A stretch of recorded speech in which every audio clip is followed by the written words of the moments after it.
I've just pasted a link to my slide set. It's a Google Doc. You're welcome to go there and look at it now, and you're welcome to make comments on it anytime in the future or now. You know, if you're like me, I always get bored with somebody like I'm doing, rattling on when they could be getting on with the presentation. I want to read the next slide, or even more importantly, I want to read the first slide that I've forgotten about already because they've moved on, but I want to know. So anyway, that's for you to do if you wish, but I'm going to share my screen anyway, and let's hope it works. I'm always a bit scared at this point because, oh, everything changes for me. Does it change for you? Yeah, that's perfect, Richard, yeah. So you can see degrees, diversity, democracy, all right, okay. And you'll see a little catchphrase underneath, which I'm going to explain for learners that university does not fit. And the overarching summary is a transformative practice that was successful but failed to stick. And why did that happen? That's my question, if you like. You need to know that this project I'm going to tell you about is my career best thing ever. Even though I'm doing lovely things now, I know I'll never get to that mountaintop again. You know, that's just reality. So I'm full of love for this project, and I will rattle on for 2 hours if you want me to, but I know I can't. So I'm going to try and be quick and then carry on the conversation later in any way that we can, yeah? So I need to click on the right screen. Here we go. This is where it starts from. It starts from this notion, and I should point out, by the way, that if you do go to the slides yourself, you'll see notes under the slides which clarify some of these points and give more links and ideas if you want to look at that. So do open the slide notes, not just the slides. In the beginning, we have this notion, a feeling amongst me and my colleagues. And I wasn't the leader here. I was one of the team, not the person with the inspiration. That there are children out there that school didn't fit. It's so easy to think of it the other way around, that you know, children don't fit school. But we didn't like that. We didn't like the lack of child-centeredness to it. So a long time ago, we invented a project called notschool.net, which you can now see to some degree reflected in iSchoil in Ireland. As a program for youngsters for whom school does not fit. But then later we realized that this applied to university just as much as it did for schooling. So we started asking the question, what are the problems that people have with going to university? And this checklist here is just a few of the main points. You know, there are all kinds of good reasons why university doesn't fit people's needs and future. So we moved on from that to try and think what to do about it. And I'm going to, instead of showing you the beginning, I'm going to show you the end. This is the graduation ceremony we held in 2006. So that tells you we started in 2003. The project didn't finish in 2006, but this was the first big graduation. 144 students turned up to put caps and gowns on and celebrate. And it's important to know that they didn't know each other in the physical sense. They never met because they were all online. And so when I'm going to play the video now, and rather than carry on talking, but the two people that are coming up next in this video, I don't even know their name because we were stupid enough not to write down their names as they spoke to camera. And why don't I know them? Because you know, we know all the people, but we don't know them through their physicality. It's kind of a weird thing. Initially, the game was being able to do a course while I've got 2 children. Yeah, and managing. Yeah, and also being able to work as well. How did you manage the fitting in the course as well as work? Well, I think that it makes you really good at time management because you have to juggle, haven't you? You've got to juggle your children and your workplace. But the great thing is learning from experience and taking that experience into from everybody else's views. When you go online and you gain experience from everybody else's views. And work experience as well. You know, going into work and sharing your experience with colleagues as well. Did you find that? I did, yeah. I mean, to be able to compare my experiences with theirs and researchers online, it really helped me to relearn what I already know, if you like, to confirm what I already know, and then cascade that information information back from the other workers as well to help them in their role.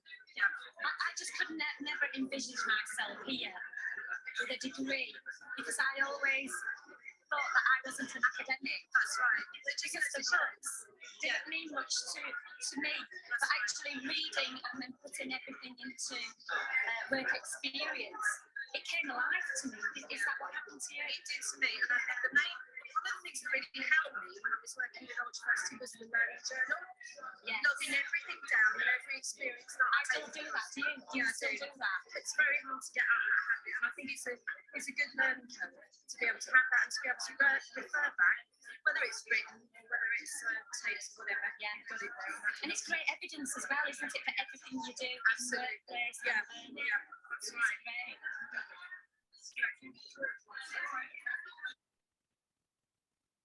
I don't know about you, but for me, the video stopped at the end there.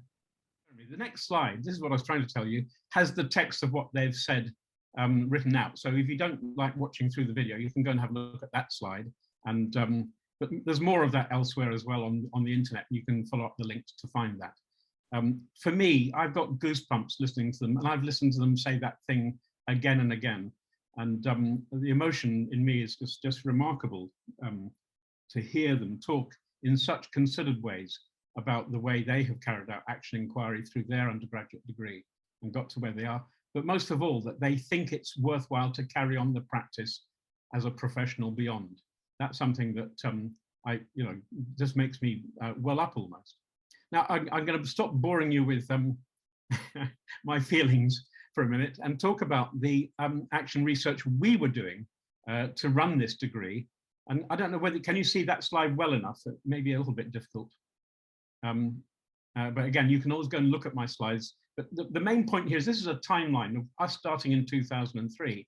The red rectangles in that timeline are moments of, if you like, re-expression of our action research, where we had to take stock, we had to revalidate the degree multiple times. And the revalidation effectively was the chance to observe, reflect, and plan ahead with a new formulation for the slide. The slide is a timeline of events. As I said, the key understanding from this slide is that we did this cycle of re-planning and observing, reflecting in a formal and practical sense of having to revalidate the degree several times in different contexts in two institutions. The first institution was Anglia Ruskin University in Essex.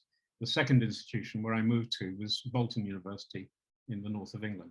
And these were quite different circumstances, which I could go on about. I won't. I want to move on to the next slide. Can you see that framework there? Again, I'm not going to go through the detail of it, except to say this is the curriculum that we were working with. And if you look at it, you'll see again and again, it's about implementing and planning action inquiry for the students. So it's a process curriculum, or a practice curriculum, if I use Stephen's words, rather than a curriculum about content. That's not to say there's no content there, of course. In order to explain the practices of action inquiry, you do need to do some theorizing and some understanding and some knowledge, and of course, all those things.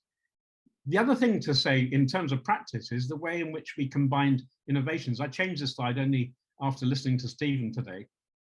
So I've taken out the word innovations, put practices in there, because I like the way he's talking. It was practices that we were developing. You can call them innovations if you like, but for me, it was doing them that mattered so much, and doing them over and over through the modules and then through the revalidations of the degree program itself. Richard, I'm sorry, but you've only just got about 1 minute left. Yeah, so I'm just going to rush, because I don't need to tell you all these things in verbally. You can go and read them and come back to me with questions. But I was going to focus on assessment only, to try and respect that time, that limit. That's the practice that I think is probably most critical, because it's the one that the students for whom university don't fit are most afraid of, the exam. Yeah. So this is all about how we avoided examinations and instead used Richard Winter's very innovative patchwork text notion, which we expanded to include multimedia. And I would then go on to show you some examples of that. For example, a play script where the genre is varied to report on action research, to the use of photographs and color to present the results, and moving on to a video, which I can't show you now. And then, of course, the poster used to exhibit in the workplace to other work colleagues and get feedback on your reflections and your work. So the students were essentially leaning on their own work colleagues, not just on us as academics. And then, so quickly, why is this not widely adopted? Again, I won't read through those. You can look at them by opening my slides and having a look. But I think this is the key question for me. Why is this not happening everywhere now? It's such a wonderful thing. Obviously, it should be. And I think there's some interesting challenges which we can discuss if you like. I was asked to talk about values, so I chucked in this axiology slide. I hope I've got that term used correctly. I only learnt that term about a month ago. And finally, I've got some references at the end. So I'll leave it on the axiology slide because that's the slide that reflects on the things that I think you asked me to, Maureen. That's great, Richard. I'm so sorry that we have to curtail this because it's really very interesting.